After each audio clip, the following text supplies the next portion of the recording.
the South African government has taken note of the latest regional escalation in the conflict in the Syrian Arab Republic. In this regard, we extend our heartfelt condolences to the families of the 46 people who lost their lives in the attack this past Saturday. What makes this attack more tragic is the fact that it affects Syrian refugees already suffering from the devastation of the conflict in Syria, as well as those Turkish communities offering them shelter. South Africa urges both the Turkish and the Syrian governments to exercise constraint and not to allow this incident to escalate into further loss of life. South Africa remains deeply concerned about the continuing violence and deteriorating human rights situation in Syria and has persistently called on all the parties to the conflict to stop the violence as well as protect and respect the rights of the Syrian population.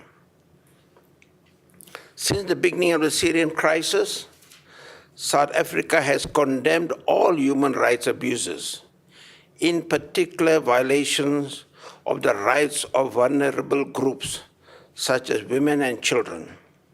All the parties have the responsibility to protect and preserve human rights. South African government is committed to encouraging all parties involved in the current conflict in Syria to engage in a process of all-inclusive national dialogue, free of any forms of violence, intimidation, or outside interference aimed at regime change, in order to satisfy the legitimate democratic aspirations of the Syrian people. In this regard, South Africa welcomes current United States-Russian efforts to convene an international conference in which both the Syrian government and opposition will be allowed to partake and signaling an end to the military conflict in that country. South Africa believes it is essential that a political path be supported by united, cohesive international efforts towards a Syrian-led negotiated political transition aimed at establishing a democratic, pluralistic society in which minorities are protected. On the update of Professor Karabou's case, ladies and gentlemen, you will recollect that the protected completion of Professor Karabou's case remains an issue of concern to the South African government, and we will continue to continue the diplomatic push for his release by the UEA authorities. In this regard, the South African Embassy and its lawyers have, since the rejection of the appeal, been trying to get his passport back from the authorities.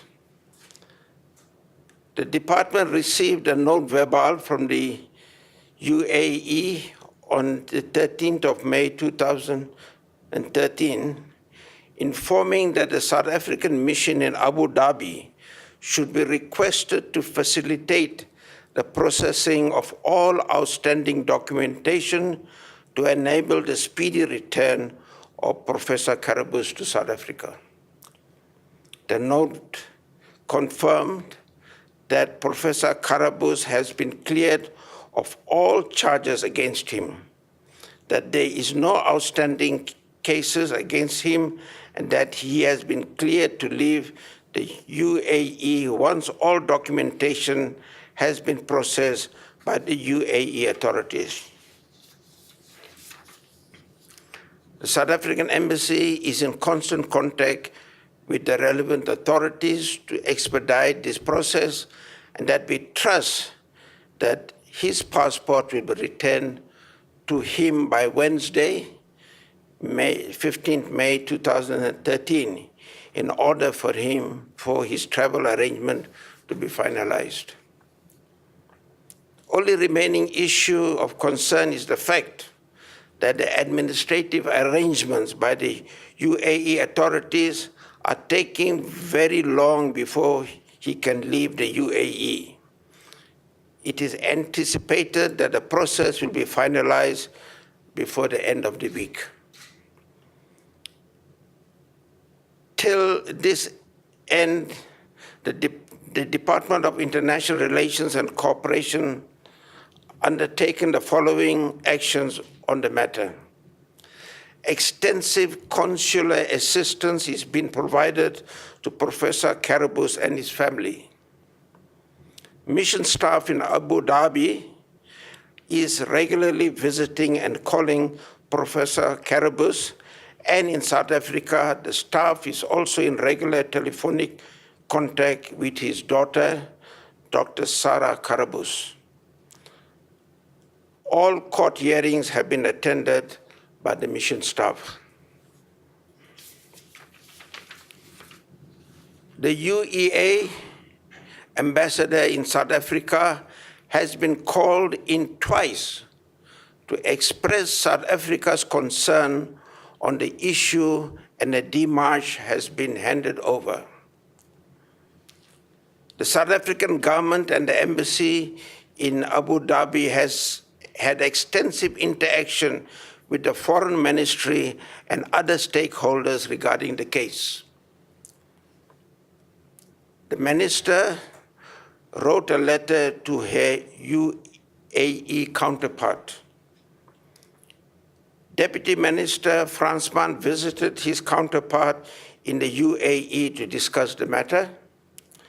Deputy Minister Fransman wrote to his counterpart, the Undersecretary of Foreign Affairs, on 2 occasions. Deputy Minister Fransman requested a second meeting with his counterpart, which was not granted for the date requested. The outcome of the Troika meeting. The Organ Troika Summit of the heads of state and government of the Southern African Development Community was held in Cape Town, South Africa on the 10th of May, 2013. The summit was attended by the following heads of state and government and a representative. That is President Jacob Zuma, His Excellency President Jakaya Kikwete, the Honorable Netumbo Nandi Ndawe, that is the Foreign Minister of Namibia. The summit considered the political and security situation in the region, in particular the latest development in the Democratic Republic of Congo, the Republic of Madagascar, and the Republic of Zimbabwe.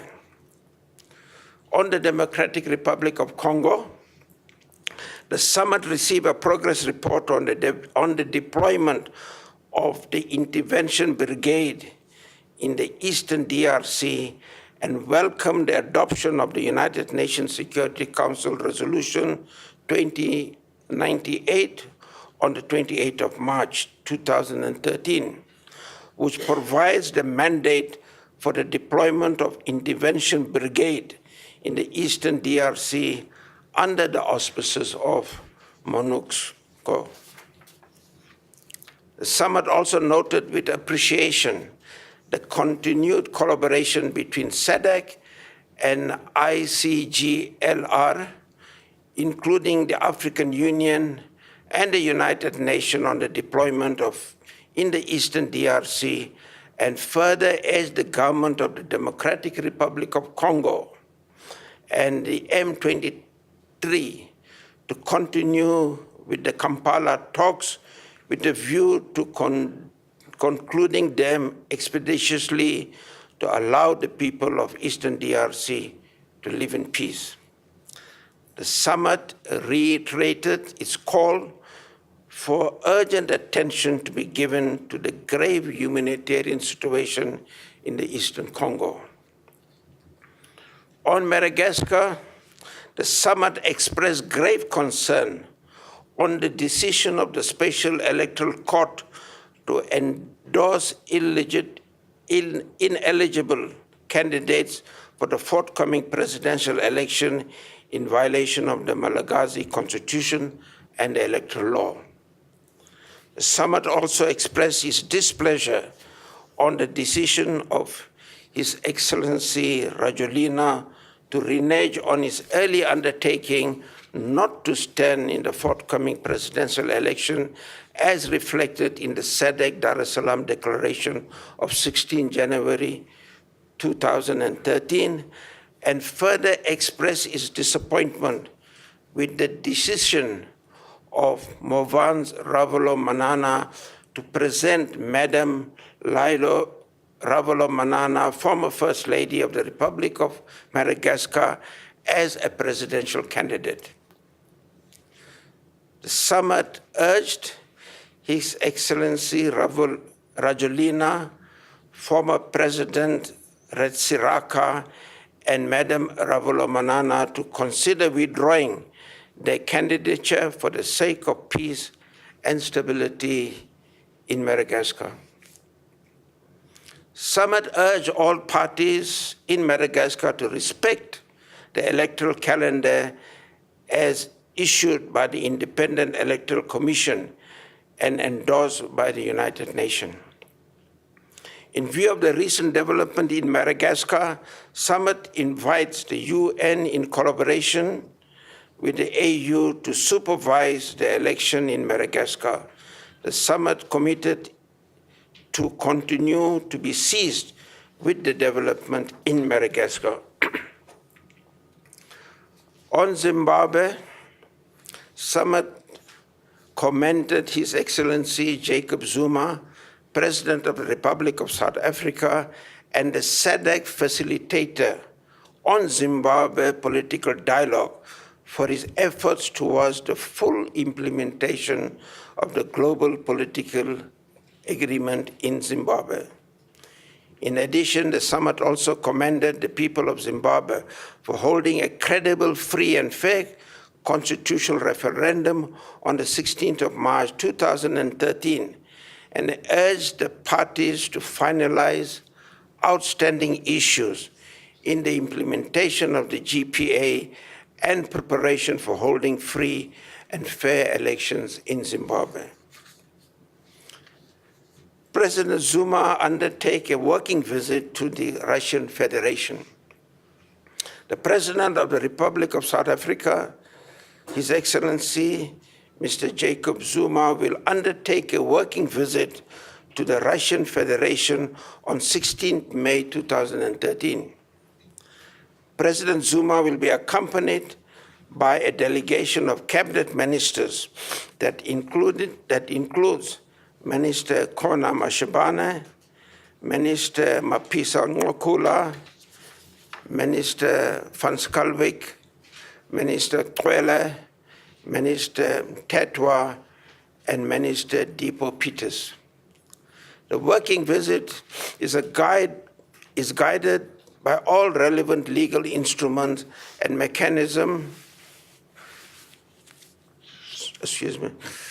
The working visit is guided by all relevant legal instruments and mechanisms such as the Declaration of Strategic Partnership between the Republic of South Africa and the Russian Federation, signed in March 2013. The Protocol on Political Consultation, signed in 1994, the Declaration of Principles on Friendly Relations and Partnership, signed in 1999, the Intergovernmental Committee on Trade and Economic Cooperation, signed in 1999, the Joint Intergovernmental Commission on Military Technical Cooperation, signed in 2002, and the Treaty of Friendship and Partnership, signed in 2006. During the recent working visit of President Putin in March 2013, 8 agreements in the field of education, energy, defense, fisheries, mineral resources, transport, and science and technology were signed, in addition to a number of business-to-business contracts were signed between South Africa and the Russian companies. Bilateral trade and investment has grown substantially in 2012. The signing of the above-mentioned agreements provide an opportunity to further expand trade and investment and skills and technology exchange between the two countries. During the working visit in Sochi, President Zuma and President Putin will review bilateral relations and exchange views on critical regional and global issues. Thank you. The government has appointed a special task team to investigate all the issues surrounding the landing of the airplane at the Air Force Base. And we are awaiting the finding of that commission. And depending on the finding of that commission, then we will see what decisions will be taken. Well, I'm not aware whether the Gupta family had applied for diplomatic passport. I think that if, I'm not sure what the procedure would be, because there is no practice of an ordinary citizen applying for diplomatic passport. So we have not dealt with that issue, whether it should come to Home Affairs or should come to the Department of International Relations and Cooperation.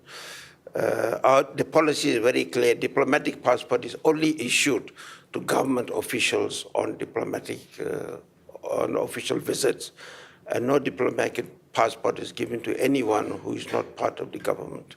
So the matter hasn't risen as to where the application should go, because we have not confronted with that issue before. Yeah. South Africa's interest to see that there is a free and fair election in Zimbabwe, and it is not just the responsibility of South Africa, but it's a responsibility of SADC. You will note that the whole Zimbabwean issue has been kept within the region, and it became a regional issue, and rather than taken out of the region. We are hoping that the timetable will be met. Of course, there's a question of the Zimbabweans having enough funding to hold a successful election. And if South Africa is requested to assist in whatever way, we will definitely assist, either through funding part of the election or through some logistical assistance. But it is in our interest and the interest of the region to see that the election take place and the election is comparatively free and fair. Yes. Well, look, the elections have to take place, and I think the opposition has a legitimate argument to say that there should be proper preparation for the election. The constitution has been adopted now by Parliament. The president has to sign onto the constitution. There has to be certain reforms that should be speeded up on the question of the electoral law, etc., so that the country then should be ready in the near future. But for us to place a particular date for the election at this stage may not be advisable. I think that it should be held in the very near future. And if ZANU-PF says they should be held in July, or June or July, they're probably playing politics, so that all parties should agree that the time now is ripe for election. All the process have been completed. The voters' roll has been completed. The electoral law has been completed, etc.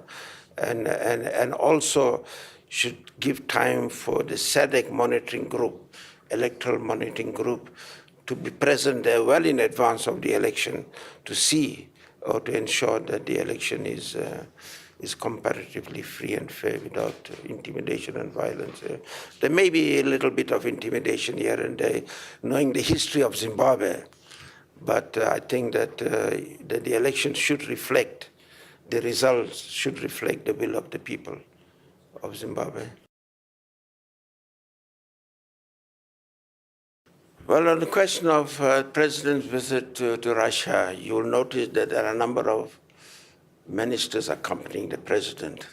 And those ministers are expected to meet the counterparts and engage in whatever agreements they'll have with the counterpart.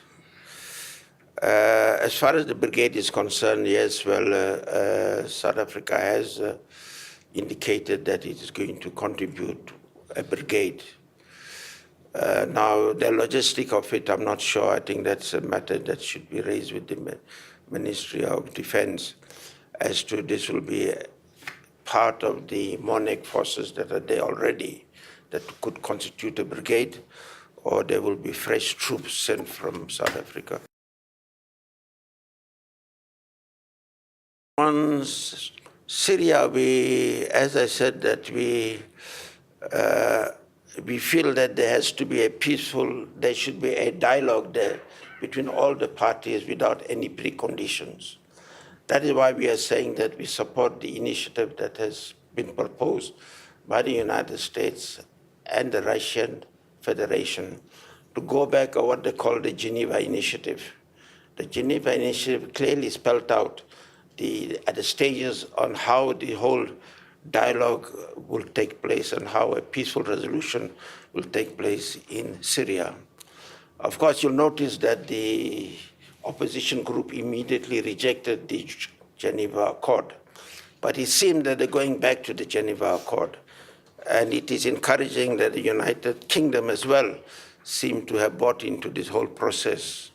And we'll see how that works out. There is a view that there should be an international conference by end of the month, and all parties should be invited to take part in this international conference. We have condemned the violence in Syria. We've also had strong views about any foreign intervention to resolve the question of Syria. We think it's an issue that the Syrian people themselves could resolve their own problem, and we should not have the type of regime change that we found in some other countries. As far as Israel is concerned, the South African position is very clear. We believe in the existence of Israel as an independent state that should exist within secure borders. We also want an independent Palestinian state along the 1967 borders with East Jerusalem as its capital, and also to address the right of return of the Palestinian. That has been our view, and we have always urged that the international community, particularly the United Nations, should be seized with this situation and bring about a dialogue and a negotiation to create an independent Palestinian state here. We want Arajulina to return back to his country, but I think there's a problem that I don't think. I mean, we want Ravolo Manana to return back to his country, but I think there's a problem with Rajulina, who feels for some reason or the other that time is not opportune for him to return to the country. So it's an issue, I think, that the Troika has been dealing with. And you know that Tanzania, that is now heading the Troika, has been seized with the situation to try to get everybody back in Madagascar. And we, of course, our view is that Ravolo Manana should be able to return, and they should stick to the agreement that, you know, what they call Nini agreement, that none of them should stand for election. But of course, Rajulina now argues that Ravolo Manana is not standing for election but he's putting his wife up for election, and that, of course, is causing some problems there. So yes, we feel that he should return as soon as possible back to his country.